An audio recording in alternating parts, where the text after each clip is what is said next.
പിതാവിൻ്റെയും പുത്രൻ്റെയും പരിശുദ്ധാത്മാവിൻ്റെയും നാമത്തിൽ ആമേൻ. പ്രിയപ്പെട്ടവരെ, ഇന്ന് ജൂലൈ 5-ാം തീയതി ഞായറാഴ്ച. അമ്മേ പരിശുദ്ധ അമ്മേ, അമ്മേ പരിശുദ്ധമേ, ദൈവമാതാവേ, കൃപാസനത്തിലൂടെ ഞങ്ങൾക്കും ഞങ്ങളുടെ ദേശത്തിനും അമ്മ മധ്യസ്ഥം തേടി തന്ന എല്ലാ അനുഗ്രഹങ്ങൾക്കും കൃപകൾക്കും ഞങ്ങളിപ്പോൾ ഹൃദയം നിറഞ്ഞ നന്ദി പറയുന്നു. അമ്മേ പരിശുദ്ധമേ, ദൈവമാതാവേ, 2004 ഡിസംബർ 7-ാം തീയതി ഉച്ചകഴിഞ്ഞ് 2:30 കൃപാസനത്തിൽ സംഭവിച്ച അമ്മയുടെ പ്രത്യക്ഷപ്പെടലിനെക്കുറിച്ച് തിരുസഭയ്ക്ക് സമർപ്പിച്ചിരിക്കുന്ന പഠനരേഖകളുടെ മേൽ സഭാത്മകമായ പഠനം ആരംഭിക്കുവാൻ ഞങ്ങൾ പ്രാർത്ഥിക്കുന്നു. അമ്മേ പരിശുദ്ധമേ, ഭൂസ്വർലോകങ്ങളുടെ രാജ്ഞിയായ അങ്ങേയ്ക്ക് ഭൗമസംരക്ഷണത്തിനായി പ്രപഞ്ചപ്രകൃതിയെ തന്നെ തിരുസഭ പ്രതിഷ്ഠിക്കുവാൻ ഈ പ്രത്യക്ഷീകരണം വഴി ഇടയാക്കണമേ. പരിശുദ്ധമേ, ജപമാല മാതാവേ, സകല കൃപാസനം പ്രാർത്ഥനയോടും ചേർത്ത് ഞങ്ങളിപ്പോൾ പ്രാർത്ഥിക്കുന്ന ഈ കുടുംബത്തിന്റെ പ്രത്യേക നിയോഗം പറ മക്കളെ.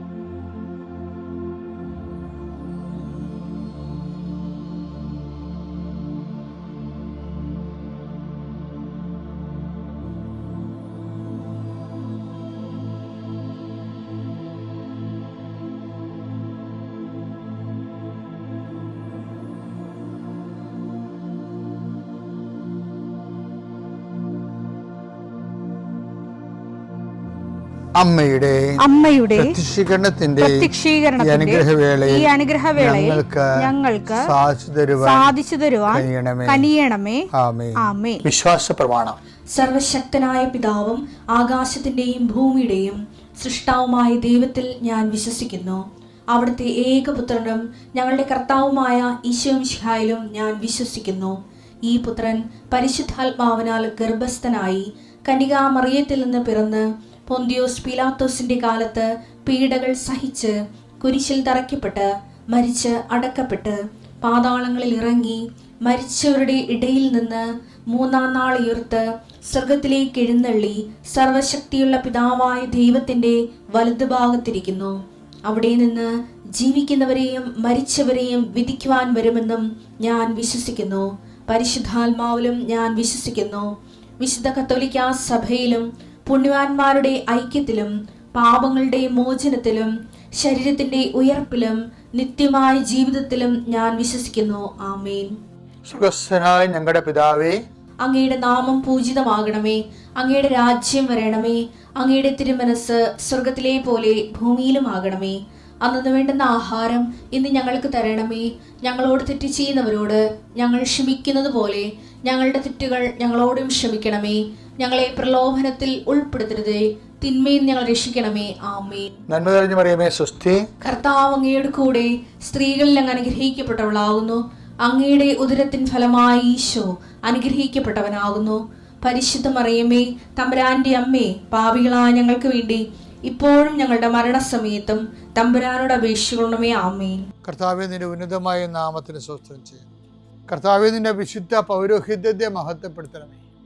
കർത്താവെ, സഭയിലുള്ള സാന്നിധ്യം പ്രകടമാക്കണമേ.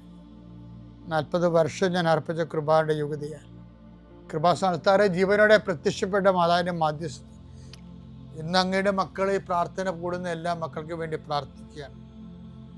കർത്താവെ, മനസ്സ് വേദനിക്കുന്ന എല്ലാ വിഷയങ്ങളും, അവരുടെ മനസ്സ് വേദനിപ്പിക്കുന്ന എല്ലാ വ്യക്തികളും ഇപ്പോഴും ഈശോയുടെ നാമം നിർവീര്യമാകട്ടെ. കർത്താവെ, മനസ്സ് വിഷമിപ്പിക്കുന്ന സാഹചര്യങ്ങൾ, ചെയ്തെടുക്കേണ്ട ഉത്തരവാദിത്തങ്ങൾ, മറ്റുള്ളവർ നമ്മളെ പഴി പറയാൻ സാധ്യതയുള്ള എല്ലാ വിഷയത്തിൻ്റെ മേലും കർത്താവിൻ്റെ കരുണ ചൊരിയുകയും നിങ്ങളെ കർത്താവ് ഇന്ന് നിലനിർത്തി തരികയും ചെയ്യട്ടെ.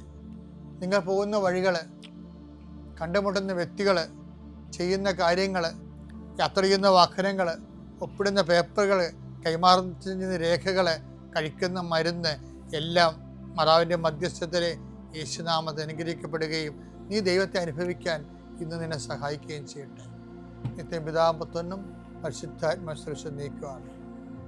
എൻ്റെ പ്രിയപ്പെട്ടവരെ, നമ്മൾ ഈ ദിവസങ്ങളിൽ ജീവിതത്തിൻ്റെ പ്രതിസന്ധി ഘട്ടങ്ങളിൽ എന്ത് ചെയ്യണം എന്നതിനെക്കുറിച്ചും കുറേ വചനങ്ങൾ കഴിഞ്ഞ ആഴ്ച കേട്ടായിരുന്നു. അപ്പോൾ എന്ത് ചെയ്യണമെന്ന് അവന് നേരത്തെ മുൻകൂട്ടി അറിയാമെന്ന് നമ്മൾ ഒരു വചനം വായിക്കുകയും ചെയ്തായിരുന്നു അല്ലേ? എന്ത് ചെയ്യണമെന്ന് യേശുവിന് മുൻകൂട്ടി അറിയാമായിരുന്നു. കഴിഞ്ഞ ആഴ്ചയിൽ യോഹന്നാൻ 6:6 വായിച്ചിട്ട് പറഞ്ഞത്, ഈ നിങ്ങൾ അവർക്ക് ഭക്ഷണം കൊടുക്കാൻ പറഞ്ഞപ്പോൾ ഫിലിപ്പോസ് പറഞ്ഞ് നടക്കുമെന്ന് തോന്നിയില്ല, ഈ വിജനപ്രദേശമാണ് സദ്യയാകാൻ പോണത്, ജനങ്ങളെ പറഞ്ഞുവിടുകയായിരിക്കും നല്ലത്, ഇത്രയും ആൾക്കാർക്ക് എവിടെ ഭക്ഷണം കിട്ടാനൊക്കെ ചോദിക്കും. അപ്പോൾ പ്രാക്ടിക്കലായിട്ട് സംസാരിച്ചപ്പോൾ ഈശോ ഇവരെ പരീക്ഷിക്കാൻ വേണ്ടി പറഞ്ഞു നിങ്ങളതിനെ കൊടുക്കണമെന്ന് പറഞ്ഞു. ഇപ്പോൾ നമ്മളെവിടെ കൊടുക്കാനാ? ഇവരങ്ങോട്ട് വേണ്ടി ചോദിക്കുന്നുണ്ട്, നമ്മളെവിടെ കൊടുക്കാനാ? എന്തുമാത്രം പൈസ കൊണ്ട് വേണ്ടി വരും എന്നൊക്കെ ഇവരങ്ങ് വെറുതെ ചുമ്മാ മാനസികമായിട്ട് കുറേ ആലോചന നടത്തുകയാണ്. ചിലരുടെ ജീവിതത്തിൽ ഈ മാനസിക ആലോചന മാത്രമേ ഉണ്ടാകത്തുള്ളൂ. ആ മാനസിക ആലോചന കൊണ്ട് അവർ പോകും. എനിക്ക് ഇപ്പം ഞാൻ അച്ഛനായിട്ട് 40 കൊല്ലമായി. ഇന്ന് വരെ എനിക്ക് മനസ്സിലാക്കണത് എന്താ വെച്ചാൽ, ഈ മനുഷ്യന്മാർ പകുതി മുക്കാൽ ഇൻക്ലൂഡിങ് പ്രീസ്റ്റ്, പകുതി മുക്കാലും മനുഷ്യർ, ഒരു 90-90% മനുഷ്യർ മാനുഷികമായിട്ടാണ് കാര്യങ്ങൾ കാണുന്നത്. അവിടെ ദൈവത്തിന് എന്തെങ്കിലും പദ്ധതി ഉണ്ടോ? ദൈവം അതിൻ്റെ സന്ദേശം നമുക്ക് കൈമാറുമോ? ഒന്നുമില്ലെങ്കിൽ നമ്മളത് വെയിറ്റ് ചെയ്യുകയും ചെയ്യണം. നമ്മുടെ വീട്ടിൽ പ്രാർത്ഥിക്കാത്ത ഒരു അപകടകാരികളുണ്ട്. വീട്ടിൽ എപ്പോഴും പ്രാർത്ഥിക്കാത്തവരുടെ ഒരു കാര്യത്തിലും അവർ പറയുന്ന വിഷയത്തിൽ നിങ്ങൾ തലവെച്ച് കൊടുക്കരുത്. അതിൻ്റെ കാരണം വെച്ച് കഴിഞ്ഞാൽ അവർക്ക് അറിയത്തില്ല, അവരുടെ ജഡമാണ് സംസാരിക്കുന്നത്. അതിൻ്റെ അകത്ത് മുഴുവനും കുത്തിത്തിരിപ്പും കുഞ്ഞായ്മയും ചതിപ്രയോഗങ്ങളും നമ്മൾ ഒളിച്ചിരിപ്പുണ്ടായ സംഭവത്തിൽ. പ്രാർത്ഥിക്കാത്തവന് സുഖമില്ല, അവന് ദൈവത്തെ വിശ്വസിക്കാത്തവന് പിന്നെ എന്താ? പിന്നെ വലിയ മാനവികതയൊക്കെ പറഞ്ഞാലും അവന് ഇഷ്ടമുള്ള ചെയ്യാമല്ലോ. ഈ മനുഷ്യൻ ദൈവത്തിൻ്റെ വചനത്തെയും ദൈവത്തെയും ഭയപ്പെടാത്തവന് നമ്മൾ ഭയപ്പെടണം. ദൈവത്തെ ഭയപ്പെടാത്തവരെയും ഇപ്പം ചില വചനമില്ലേ, ഞാൻ മനുഷ്യനെ മാനിക്കുന്നില്ല, ദൈവത്തെ ഭയപ്പെടുന്നില്ല എന്ന്. വചനം എടുത്ത് ലൂക്ക 18:4.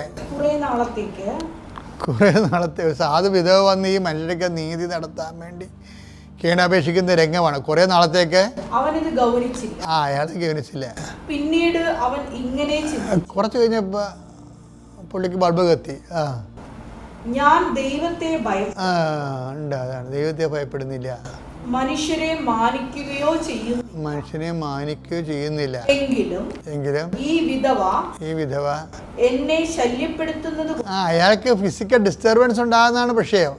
ശല്യപ്പെടുന്നത് കൊണ്ട് ഞാൻ അവൾക്ക് നീതി നടത്തി, അല്ലെങ്കിൽ അവൾ ഇവിടുന്ന് വിട്ടു പോകത്തില്ല. അതാണ് വിഷയം. എന്നെ അസഹ്യപ്പെടുത്തും. അപ്പം ഈ ദൈവം ഇല്ലാത്തവൻ്റെ ഒക്കെ അവസ്ഥ അതാണ്, മൈൻഡ് സെറ്റ് അതാണ്. ഞാൻ ദൈവത്തെ ഭയപ്പെടുന്നില്ല, മനുഷ്യനെ മാനിക്കുന്നില്ല. ദൈവത്തെ ഭയപ്പെട്ടില്ല, പിന്നെ മനുഷ്യനെ മാനിക്കേണ്ട കാര്യം എന്താ അതിൻ്റെ ഗ്രൗണ്ട് എന്താ? ദൈവത്തെ ഭയപ്പെടുന്നില്ലെങ്കിൽ വൈ ഷുഡ് വി ഫിയർ മാൻ?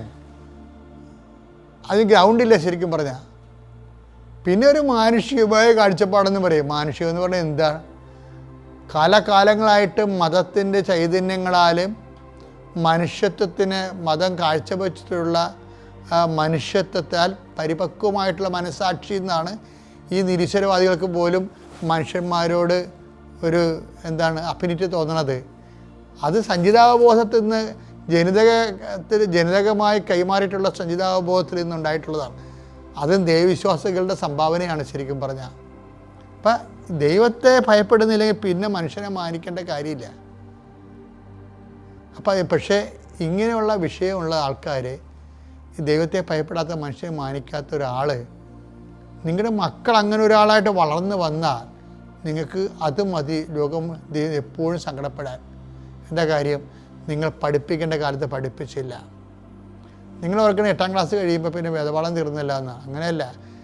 10ാം ക്ലാസ്സും 13ാം ക്ലാസ്സും എല്ലാം കഴിഞ്ഞാലും ദൈവത്തെ പഠിക്കണതിന് ഇപ്പം ഞാൻ ഈ 40 കൊല്ലം അച്ഛനെന്ന് പറഞ്ഞില്ലേ, വീട്ടിൽ നല്ല വിശ്വാസവും പ്രാർത്ഥനയൊക്കെ ഉള്ള വീടാണ്.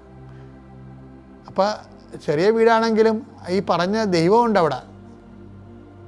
കാര്യം ഞങ്ങൾ അച്ഛനും 2 പേര് ശുശ്രൂഷകരുടെ വീട്ടിൽ നിന്ന് വന്ന്, ഞാനും എൻ്റെ ചേച്ചി കന്യാസ്ത്രീയും. അപ്പോൾ എന്നാ വിഷയം എന്ന് വെച്ച് കഴിഞ്ഞാൽ, ആ ഒരു ഭവനത്തിൽ നിന്നിങ്ങനെ വരുമ്പോൾ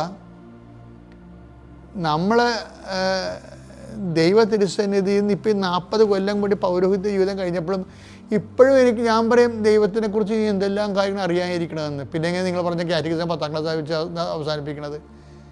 യു ഡോണ്ട് നീഡ് ഗോഡ്. അതല്ലേ പ്രശ്നം. നിങ്ങൾക്ക് ദൈവത്തെ ആവശ്യമില്ല. നിങ്ങളുടെ പല പരിപാടി ജഡികമായ കാര്യങ്ങൾക്ക് ദൈവം കൊണ്ട് നടന്നാൽ ശരിയാകാത്തത് മനസ്സിലാകുമ്പോഴാണ് ചില ആൾക്കാർ പിള്ളേരെപ്പോലും വേദപാഠത്തിൽ പിടിയത്തില്ല. ഏറ്റവും വലിയ ക്രൈമാണ്. ഇപ്പം തൂഫാനൊക്കെ നാട് ഇളക്കി മറിച്ചുകൊണ്ടിരിക്കുകയാണ്. നിങ്ങൾ ചെയ്തിരിക്കുന്ന കാര്യങ്ങളെല്ലാം മുന്നോട്ട് ഭംഗിയായിട്ട് പോകുന്നുണ്ട്, അതിന് ജനത്തിൻ്റെ സപ്പോർട്ടുണ്ട്. പക്ഷേ ഇനി നിങ്ങൾ പിന്നോട്ട് പോകരുത്.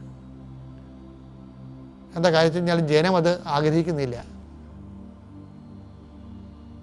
ഞാൻ എന്താ പറഞ്ഞു വരുന്നതിൻ്റെ അർത്ഥം എന്ന് വെച്ച് കഴിഞ്ഞാൽ, ഇതുപോലെ നമ്മൾ ഇത് അണ്ടേ കൊണ്ട് വളം വെക്കണ പരിപാടിയാണ്. മാതാപിതാക്കന്മാർ കുഞ്ഞുങ്ങളെ ചൊട്ടക്ക് തന്നെ വളം വെക്കണം.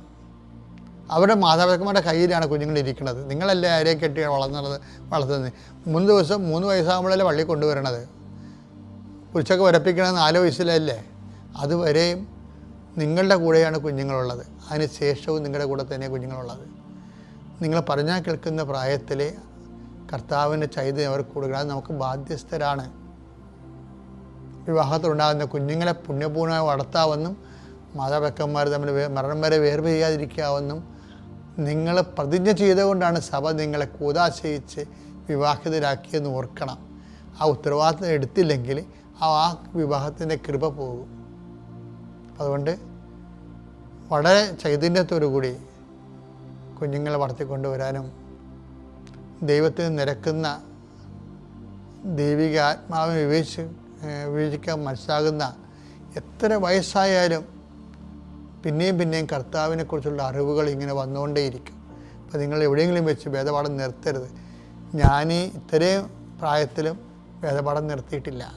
എപ്പോഴും കർത്താവിനോട് ചോദിച്ചും ആലോചിച്ചും വചനം വായിച്ചും പഠിച്ചുകൊണ്ടിരിക്കുക. പഠിച്ചാലും എത്ര ജന്മം കിട്ടിയാലും തീരത്തില്ല. അത്രയും വലിയ സബ്ജക്റ്റാണ് വേദപാഠം. പിതാവിൻ്റെയും പുത്രൻ്റെയും പരിശുദ്ധാത്മാവിൻ്റെയും നാമത്തിൽ.